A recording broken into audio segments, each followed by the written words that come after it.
사실 다들 준비하고 계세요. 네네. 미국도 보면 현금 보유율이 6%까지 올라갔어요. 그건 굉장히 이례적인 거거든요. 그러니까 뭔가 한번 스파크가 팍 이러면 주식시장에 들어올 수 있는 부분들이 있기 때문에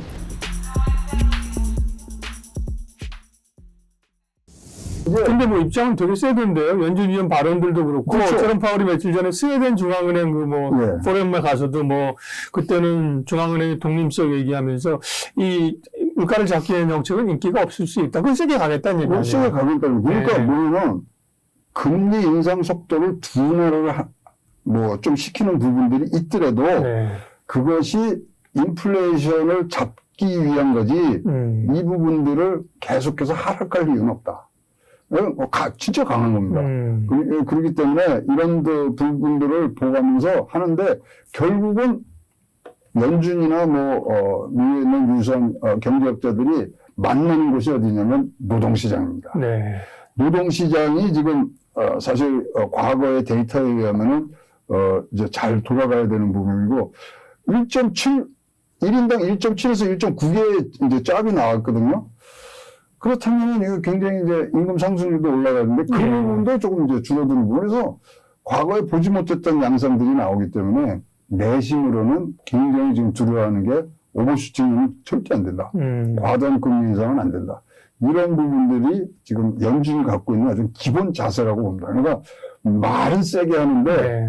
사실은 조마조마하고요. 그러다 보니까 항상 얘기하는 게 경기가 침체는 오는데 견딜만 하다. 네, 지금은 굉장히 변수에 대해서 대응 능력을 갖춰가려고 그러는데 역량들이 부족하게 우리가 과거에 보지 못했던 현상들을 좀 나타나고 있는 그런 상황이라고 보여집니다.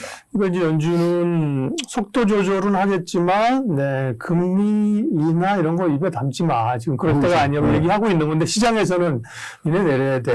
올해. 이렇게 압박을 하고 있는 상황인데, 그럼 어쨌든 간에 이 물가도 떨어진 상황이지만, 그 금리도 더 올리긴 힘들지만, 상당히 높은 고물가, 고금리 시대가 상당 부분 갈 수 있다. 올해 이걸 투자해야 되는지 염두에 두고 있어야겠네요. 그렇죠. 그러니까 이제, 올라가는 속도는 가지만, 네. 고금리는 계속해서 가는 상수로 놓고서 보셔야 될 거고, 사실 다들 준비하고 계세요. 네네. 미국도 보면 현금 보유율이 6%까지 올라갔어요. 그건 굉장히 이례적인 거거든요. 그러니까 뭔가 한번 스파크가 팍 이러면 주식시장에 들어올 수 있는 부분들이 있기 때문에 그런 부분들에 이제 보셔야 되고요. 네.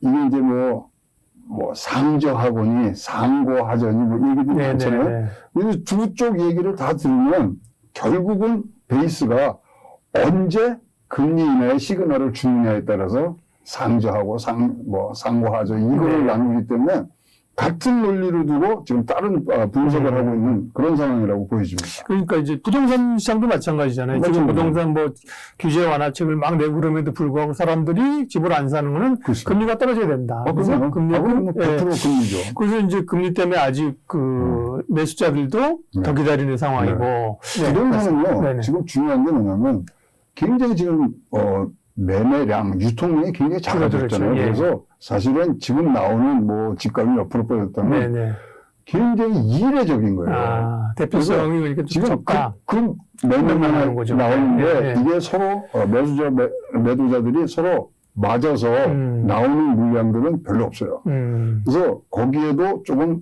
과장된 숫자들이 들어가는데 부동산은 저는 이렇게 생각합니다. 부동산 관련해서 유동 자금이 어느 정도냐가 제일 중요하거든요. 지금 우리가 추정하기에는 2,700억에서 3,900억이 지금 준비를 하고 있는 거예요. 그런 부분들이 있기 때문에 이 부분들이 조금이라도 스파크가 일어나면 부동산은 갑자기 오를 수 있는 부분들이 많고요. 과거에 이 부동산 하락기를 보면 12% 떨어진 다음에는 25%에서 48% 이런 부분들이 있어서 사실 지금 우리 정부에서 하는 것들은 모든 정책이 어디에 포커스가 있냐면 물동량을 많이 늘리려고 그러는 게 지금 있어요. 그렇다면은 이것이 한번 터지기 시작하면은 또 집값이 또 오를 수 있는 부분들이 있어서 조금 더 정교한 그런 정책 집행이 지금 필요한 그런 변곡점이 있다고 보여집니다.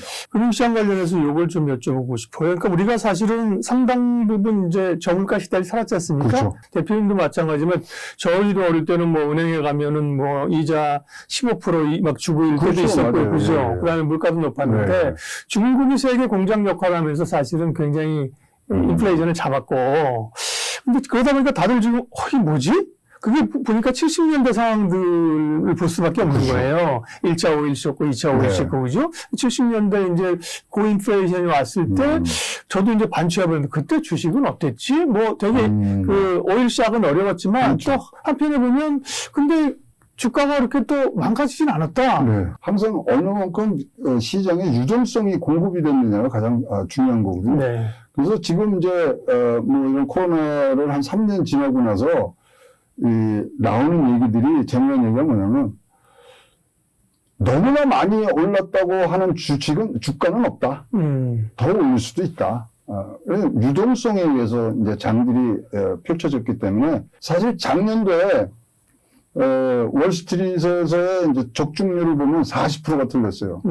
그리고 뭐 저 또한 작년 같은 경우는 3천 넘어간다고 분명히 얘기했는데 그것도 안 됐지 않습니까? 그래서 주식장이 이제 뭐 우리가 쭉 봐보면요, 주식장이 그러니까 하늘 아래 뭐 별다른 거 없듯이 네. 계속 이런 것들이 순환을 합니다. 그래서 올해 배운 것들은 꼭 여러분들이 이제 내년에 또 써놓으시고 이런 부분들이 있고요.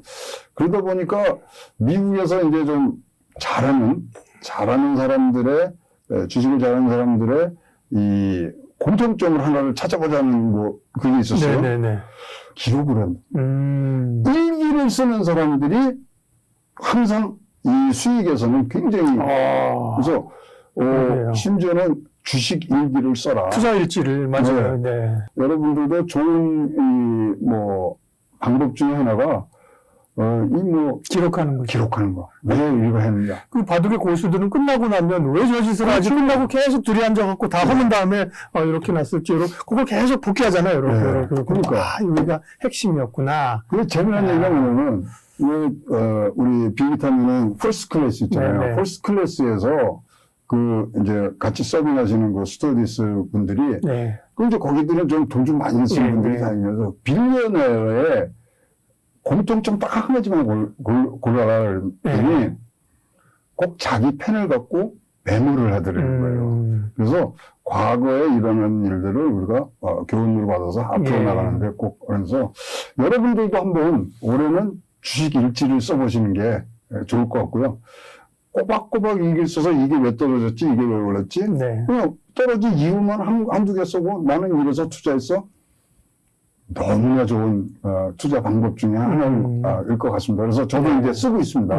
그래서 한번 1년간 해서 연말엔 한번 제가 그거를 우리 시청자 여러분하고 한번 공유를 해보는 부분들로 한번 기획을 한번 해보겠습니다. 2023년 우리 최양호 대표님의 그 조언은 투자에 성공하려면 투자 일기를 써라.